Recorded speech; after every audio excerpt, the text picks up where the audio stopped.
एक सूत्रों के हवाले से खबर आ रही है कि वन नेशन वन इलेक्शन की तैयारी है। 5 दिनों का जो सत्र बुलाया गया है, कितना चिंतित है इंडिया गठबंधन?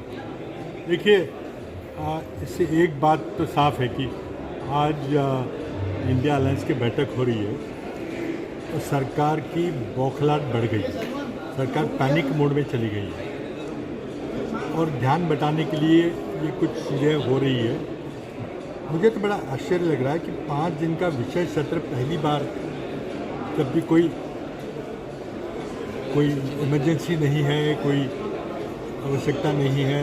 हमारा शीतकालीन सत्र तो नवंबर दिसंबर में होता ही है, तो ये गणेश चतुर्थी के त्यौहार के बीच में ये सत्र लाने की क्या जरूरत है?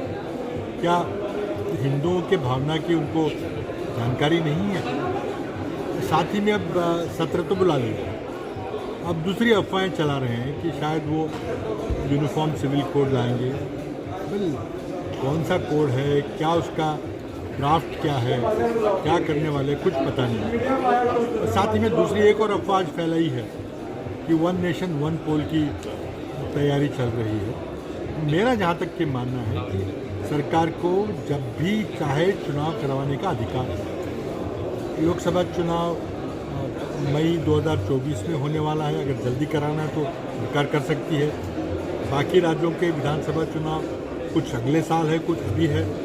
उनके साथ लोकसभा चुनाव कराना चाहते तो कोई कानून लाने की ज़रूरत नहीं है, सरकार का अधिकार होता है। तो ये ऐसी अफवाहें फैलाने की क्या ज़रूरत है? अगर सरकार ने घोषणा की है कि 5 दिन का विशेष सत्र बुलाएंगे और उसमें कुछ विधेयक पारित कराएंगे, तो बताइए कौन से विधेयक है? तो ये सिर्फ इंडिया मीटिंग में कुछ इसका ध्यान बटाने के लिए किया जा रहा है।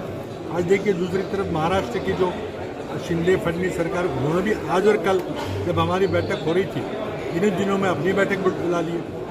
बैठक चाहे जब भी बुलाए, उसका कोई मतलब नहीं है, लेकिन आपको उन्हीं दिनों में बैठक बुलाने की आवश्यकता क्यों पड़ी? इसका साफ मतलब है कि मोदी सरकार में बौखलाहट हो गई है। मोदी सरकार घबराहट की स्थिति में आ गई है, एक पैनिक मोड में आ गई है।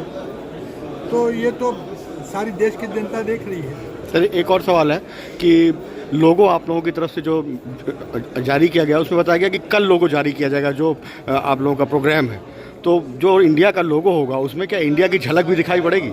देखिए, अब ये लोगो वगैरह बात, देखिए चुनाव जब होता है तो उसमें झंडा होता है, चुनावी निशान होता है, उसके स्लोगन्स होते हैं, वो तो सब चलता रहेगा ना।